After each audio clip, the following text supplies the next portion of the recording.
हरियाणा में चुनावी गतिविधियों के साथ राजनीतिक बयानबाजी भी तेज हो गई है। मंत्री कंवरपाल गुर्जर ने यमुनानगर में प्रेस कॉन्फ्रेंस आयोजित कर दीपेंद्र हुड्डा को एक बार फिर से चैलेंज कर दिया। मंत्री कंवरपाल गुर्जर ने कहा कि दीपेंद्र हुड्डा जब यमुनानगर में आए थे तो मेरे चैलेंज का जवाब नहीं दे पाए थे। ऐसे में मंत्री कंवरपाल गुर्जर ने आज प्रेस वार्ता कर यमुनानगर में करोड़ों रुपए की लागत से हुए 25 विकास कार्यों का ब्यौरा मीडिया के सामने रखा। मंत्री कंवरपाल गुर्जर ने दीपेंद्र हुड्डा द्वारा लगाए गए आरोपों पर भी जमकर कांग्रेस पर निशाना साधा।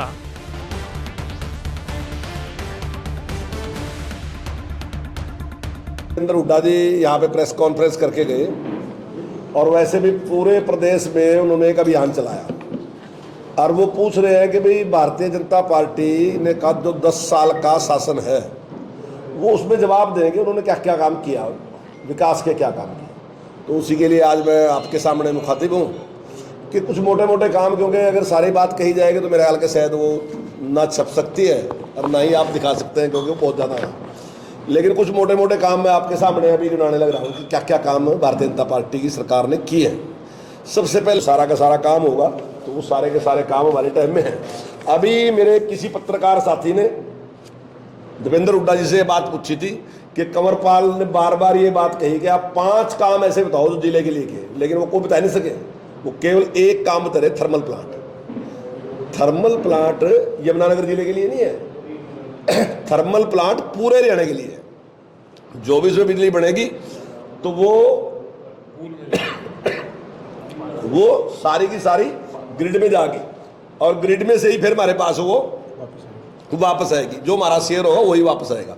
तो मैंने कहा था कि यमुनानगर के कोई 5 काम बताए।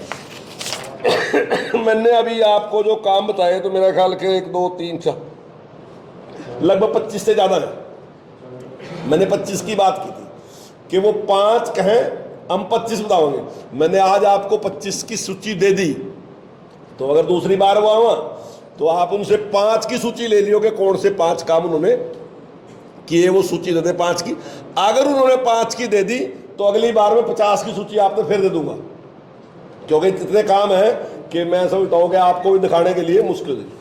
एक उन्होंने आरोप लगाया अवैध माइनिंग का,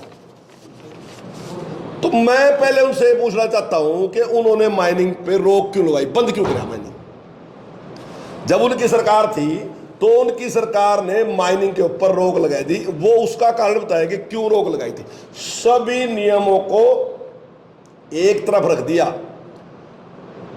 गैर कानूनी तरीके से उन्होंने जबरदस्ती अपने दबाव में देके और डीसी से कह के वो सारी की सारी पे सील लगवा दी। आप शायद कल्पना नहीं कर सकते कि क्या हालत रही होगी। एक जिस आदमी का स्टोन कैसर है उसके ऊपर सील लगा दी, उसका जो फिक्स चार्ज है वो 50,000 रुपये महीना है और उसका स्टोन कैसर बंद है, लेकिन उसे 50,000 रुपये महीना देना। उसने वहां के रखवाली वास्ते भी रखना और काम भी रखने, यानी कि 1 महीने में 1 लाख रुपया उसने खर्च करना पड़ रहा, लेकिन क्रैशर वो चला नहीं सकता। क्यों नहीं चला सकता? क्योंकि सरकार नहीं चाहती कि वो क्रैशर चलावे। क्यों रोक दिया?